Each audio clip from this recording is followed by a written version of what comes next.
নবরত্ন defence PSU stock bell সম্পর্কে গুরুত্বপূর্ণ update আছে।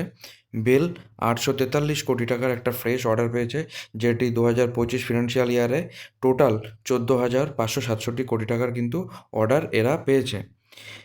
আর এর বেলের ভেতর কী কী অর্ডার আছে: air condition traffic management system, RF seekers, vessel, radar upgradation এবং ডিফেন্স সেক্টরেরও কিন্তু অর্ডার এই বেলের আন্ডারে আছে।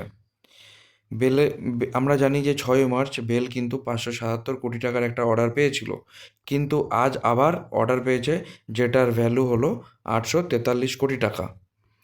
বেল কিন্তু বর্তমানে 18% কমে পাওয়া যাচ্ছে, যেটা বেল 340 টাকা 50 পয়সাতে হাইয়েস্ট উঠেছিল। এই অর্ডার পাওয়ার পর জেফ্রিস কিন্তু বাই করার রিকমেন্ডেশন দিয়েছে এবং তিনি বলেছেন যে 19.4% কিন্তু এটা আবার উপরে উঠতে পারে এবং যেটা বেড়ে 325 টাকা পর্যন্ত কিন্তু যেতে পারে।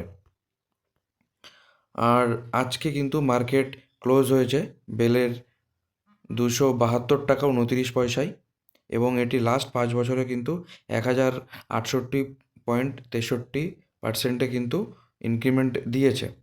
আর যদি লাস্ট 5 দিনে আমরা দেখি, লাস্ট 5 দিনে কিন্তু এটা 4.06% কিন্তু ইনক্রিমেন্ট হয়েছে।